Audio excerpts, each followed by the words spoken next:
So much of your work has been about helping people blossom to their fullest potential, to live a full-fledged life.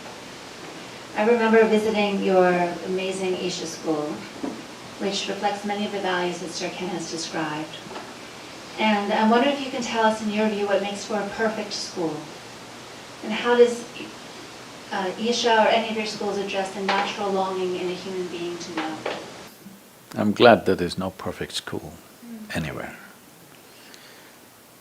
because this aspiration for perfection is very death-oriented.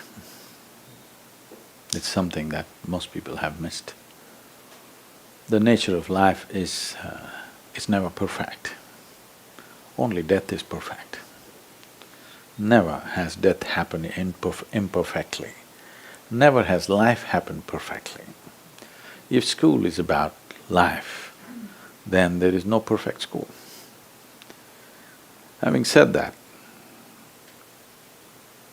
as someone said, not him, somebody, from England. No, I'm seeing him as a representation of England. Someone said that education is a necessary evil. It is a necessary evil because there is a resident evil in the world. We have very convoluted aspirations, in the sense, largely, most part of the education is trying to manufacture cogs for the larger machine that we have built. Our children are the fuel, unfortunately. We have to put them into some slot where they'll function well. And when we see the world is no more about people. The world is about the economic engine that we are driving. It's become bigger than us. We have to keep the engine going. We're scared to stop it for a moment. We have to keep going. Now, the problem is this, that we have created a world, if our economies fail, we will be depressed. If our economies succeed, we'll be damned for good. I feel it's better you're depressed. Now, talking about a school as a way of manufacturing cogs for the machine, there are many ways to do it. Every nation has its own system. If I have to shape you into a particular shape that you must fit into a particular machine, it's a cruel process. But now we can't let the machine fail, it needs spare parts. Constantly it has to absorb, and humanity is the spare parts.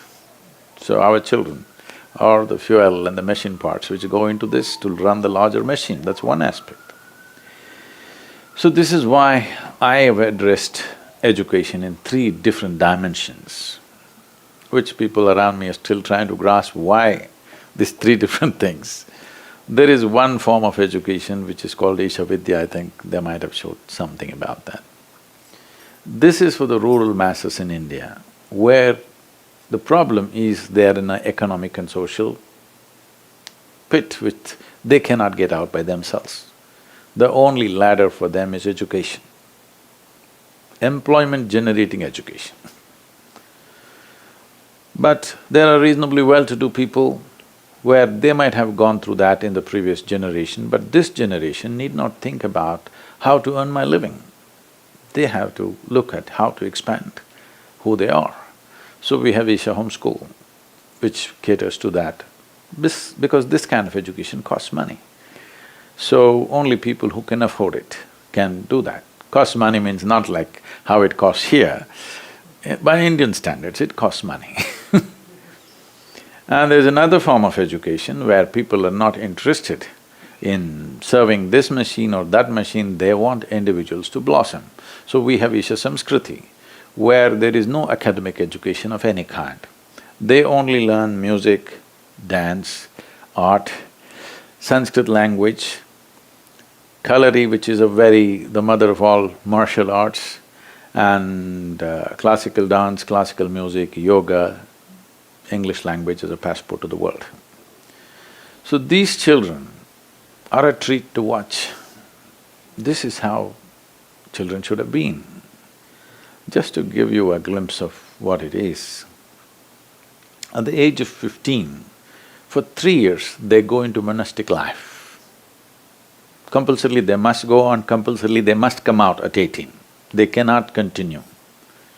They'll take a monastic life for 3 years, but after 3 years they cannot continue, they have to discontinue that and get back to normal life.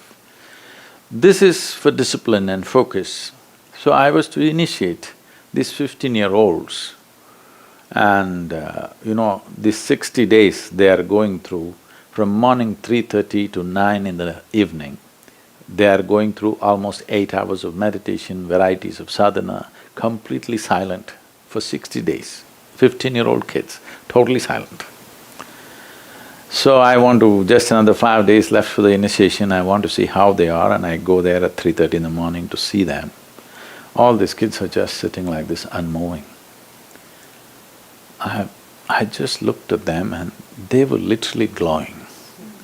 I sat there and wept because I have never seen children like this in my life. Definitely I was not like this when I was 15. I was nowhere near what they are today. But you can't make the entire world like that. This is an ideal to work towards.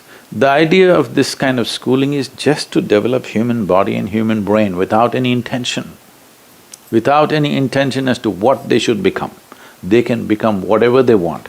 Only thing is, human body and human mind should grow to its fullest capability, and attention is the main thing. An indiscriminate and unprejudiced attention is what we're trying to evolve in the children, that they learn to pay attention to everything the same way, that you don't divide the world as something as good and something as bad, something high, something low, something divine, something devil, something filthy, something sacred. No, you learn to pay the same attention to everything. This is the fundamental of this form of education. What will they do? What will they do is the aspiration. So I guaranteed them one thing, 12 years, if you enter the school, the commitment is for 12 years. You have to, 6 if you come, 18 if you can leave. So they asked me, what will the children do? I said, one thing I'll assure you, we will not give you a certificate in the end. They said, Sadhguru, what? I said, did anybody ask me, what is my certification? Only in the American embassy they asked me. When I… almost 20 years ago or 18 years ago, when I went to apply for the visa to come to United States, the Consul General wanted to meet me, she was a lady. I went to meet her and she said, yes, I know what you've done and all this, but do you have a yoga certification? Because in America you will need this. I said, if I had asked for a certification from my guru, he would have killed me, so I don't have. So I said, no certification, because doors in the world may open little slowly for you, but when they open, they stay open. Because… not because of qualification, but by competence you open doors.